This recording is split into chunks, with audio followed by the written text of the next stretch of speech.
Hi, I'm Luis Guzman. Today I'm going to be showing some bunkai from one of my favorite forms, Hansuki. This was a form created by William Kwan-Soon Chow. It was brought originally into the Nixirio Kempo system because that's when Professor Serio went to Hawaii and studied under Professor Chow. So I did a video on this. It had several views, a demonstration of Hansuki. So now what I'm going to do is I'm going to just go right into the applications. I'm going to show several different interpretations when it comes to the application of the bunkai, because in Kempo, strike is a block and block is a strike. And that will make more sense as you see the bunkai. So anyway, after the salutation, we're in this position here. We're in the Kibadachi. And now, it's actually, we're going this side right here, going on my left. So here, I'm gonna grab. Now this is a strike, by the way. You're striking into here, and you're grabbing the shirt. But however, if you're able to grab the neck, by all means do that. You can, but that's a little awkward, especially as his chin tucked. But so what we're gonna do is just go right here, and we're not pulling him into us, we're pulling ourselves into him. So we're doing this, like that, okay? Like that, and I'm coming in with a back punch, back to knuckle punch, right to the solar plexus. Like that. Now, I'm gonna come in with a poison thumb strike. This time, I'm using the knuckle. A poison thumb strike is usually done with the tip of the thumb. Goes to the eye. Can go to pressure points in the body, and I like using this strike for that reason. Yeah, right in here. And so all types of areas you can go for with this strike, and it's nice and tight, so you can actually hit like a solid area and not really cause much damage to yourself. But it lets them know, especially if you don't really want to hurt them that bad, that it gets their attention. They still pursue, then you go into a more devastating strike. I use the right word. I don't want to say lethal. I just want to say devastating. Something that hurts a little more. But I'm going to go right into this part here. Now I'm pulling them in, and then I'm striking here, and then I'm gonna do a reverse hammer to the groin, like that. And now I'm gonna punch right to the face, but not directly in the face. Let's assume that he turned his jaw like this. You don't want to punch here. So, but in this kata, we're punching at head level. So here, the front two knuckle punch, and now we're gonna do back punch, and now we're gonna do a front two knuckle punch to the bladder, and then we're gonna strike the face again. We're gonna strike like this with a palm strike, but we're keeping our fingers out like this just so we can rake. Some people call it a tiger palm. I'm calling it a palm because tigers don't have palms; they have paws.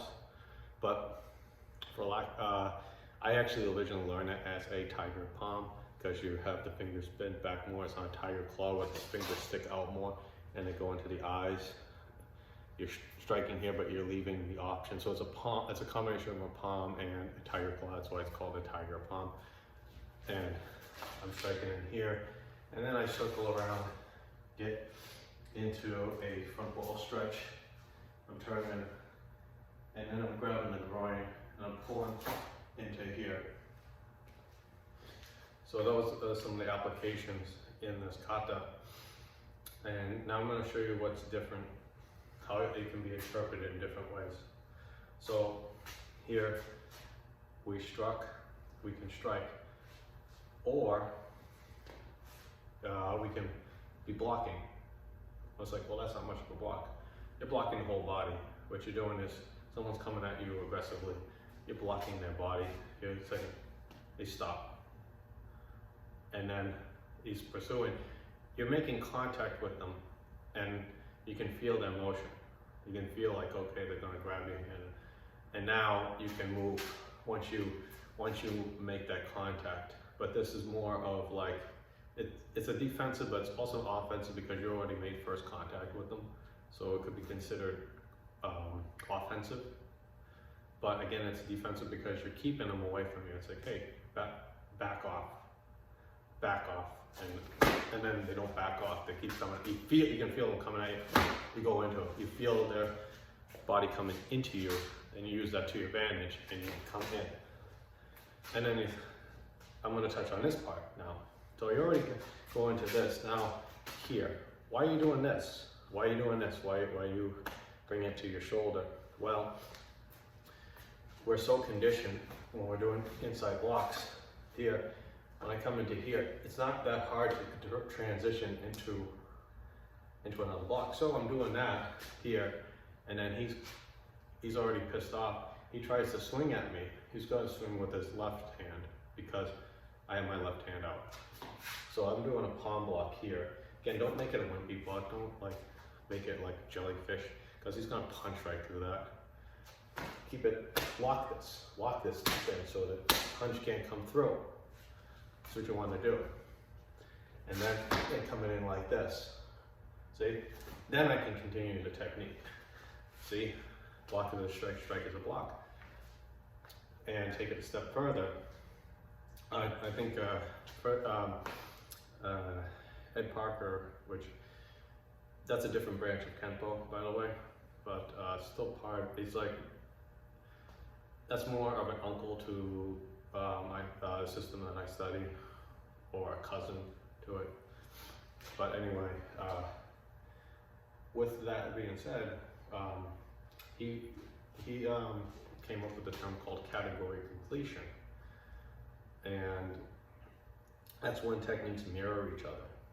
And that's when, like, all right, you have a, not to over analyze it, over psychoanalyze this, but say for instance, someone does like a front, cross the arm wrist grab like that, they going across like that. Well, the opposite of that would be both hands not crossed from behind. That's an example. Now, I'm doing a more simplified version of that but I'm simplifying by saying strike is a block, block is a strike. That means that it's one is offensive, one is defensive.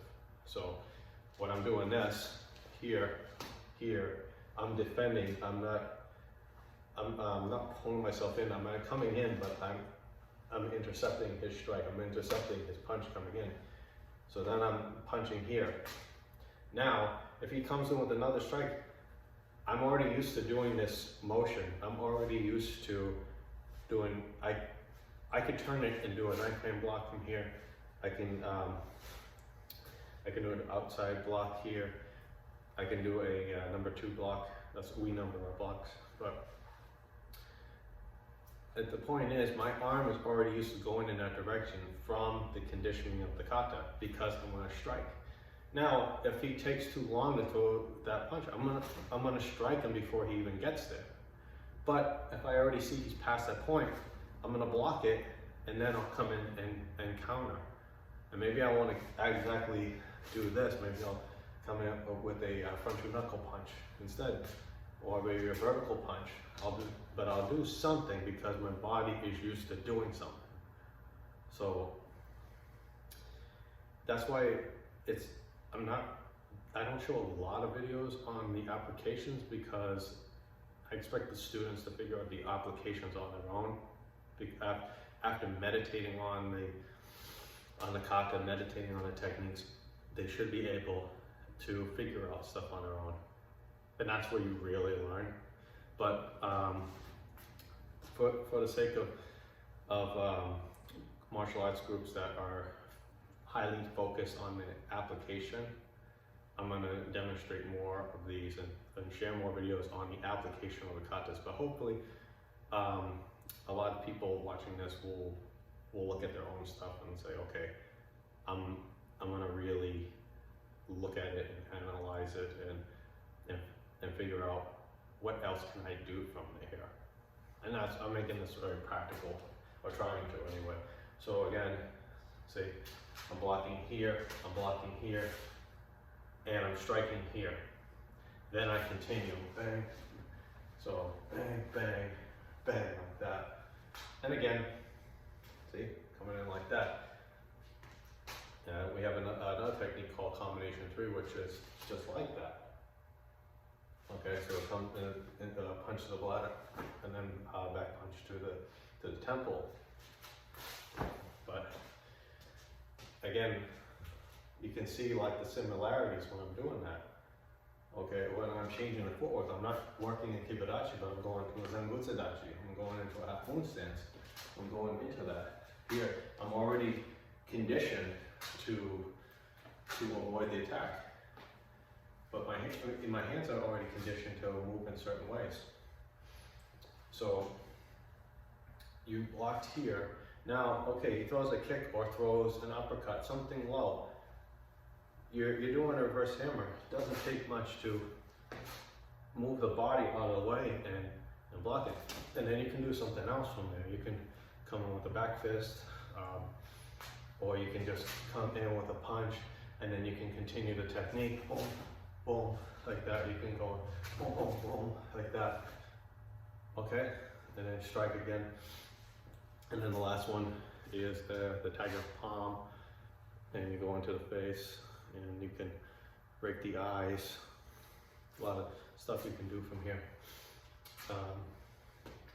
So once you do it on both sides, this part you do it on both sides. So after you do that, going here, you're gonna repeat it and go into this part right here, and again, boom, boom, boom, boom, boom, like that.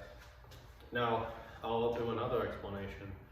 Okay, say for instance, you're not blocking from here. Why are you bringing his hand here? Simple reason, you're conditioning yourself to trap.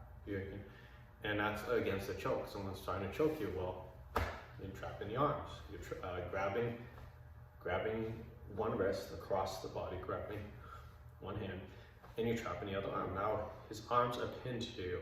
You have one hand free. Make sense?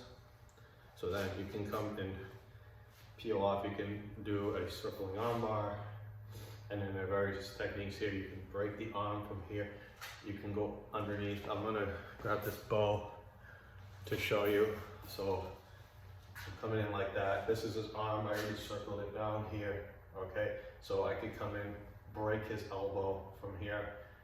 I can come in this way, underneath, like this is where his armpit is, underneath, grab the back of his neck, and pull out this way. That will cause him to tumble or do a shoulder roll on the ground. And then you can run away. Don't go jumping on top of them and in a mount position and take them out like MMA style. First of all, you can get away, just get away. And second of all, you want to avoid being on the ground. I'm sorry I brought this up. You want to avoid being on the ground, especially like out on the street, because his buddies will come around and they'll start beating you up. So once you get them down, get the hell out of there, because also cops come around, they see you beating somebody while he's on the ground, and you're the bad guy. You're the one getting handcuffed, you're the one being put in a squad car, so don't do that. Take them down, get out of there, get the hell out of there. But I'm just showing you some different applications from here. See? Here, I can sweep him too. There's a lot of stuff you can do from there. So when you don't have an uke, sometimes a bow or a broomstick can suffice, as you can see.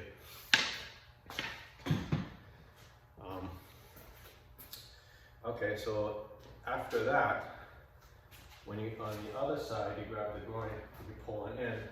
Now you're coming in this way, here, and doing block and spear hand, block and spear hand, block and spear hand.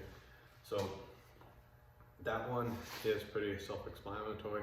that guys coming in with an overhand strike. Some even coming in with a circular punch. As you're doing here is you're blocking, and then you're striking the throat, striking in here, right in the carotid artery. Okay, that's what you're doing there.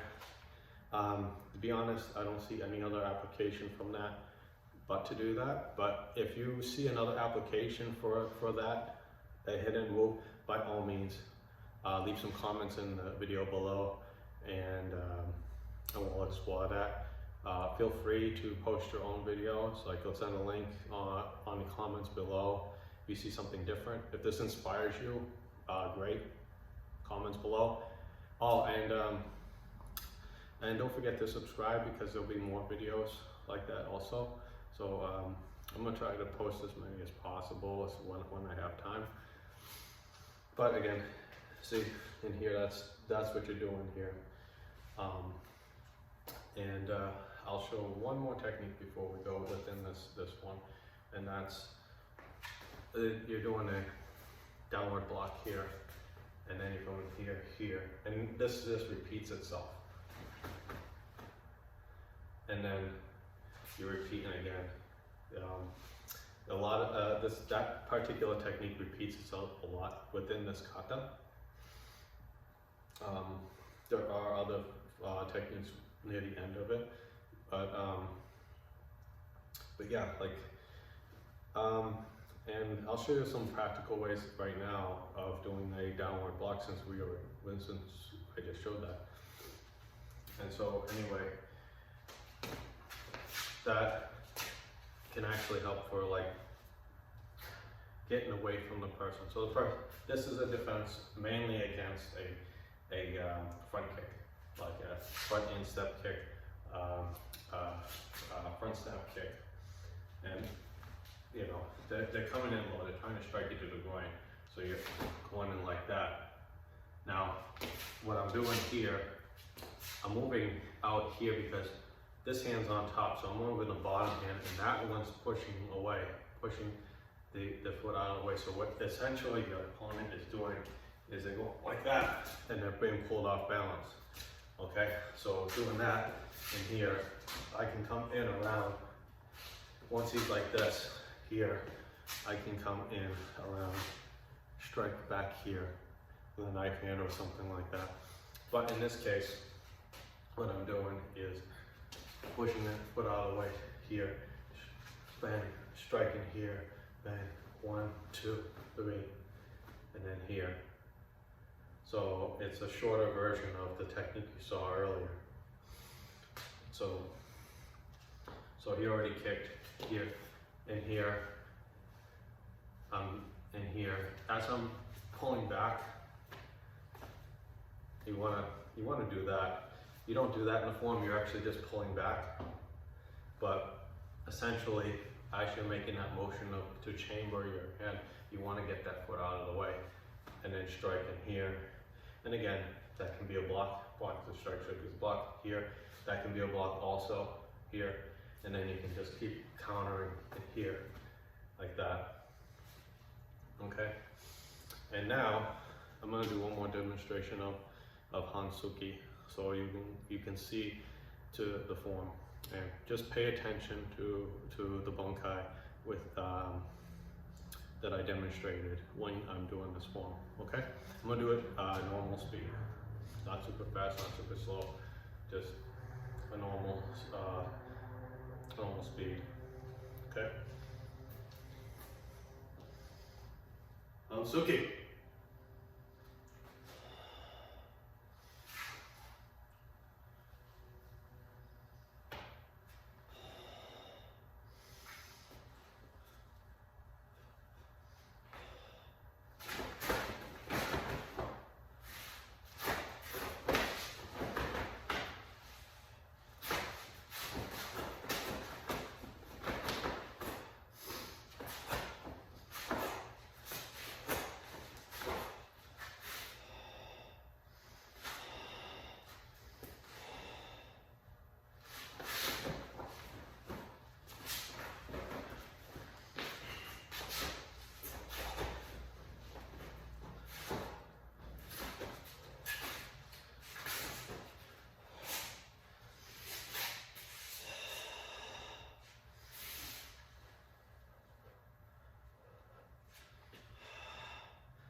Hansuki.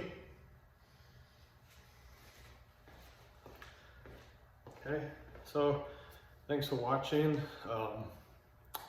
Do you have any more questions about this particular form? This was a pretty long video, but yeah, any questions, just let me know. Leave the comments in the comment section below, and any requests, again, comments, and that's it. All right, keep training. Goodbye.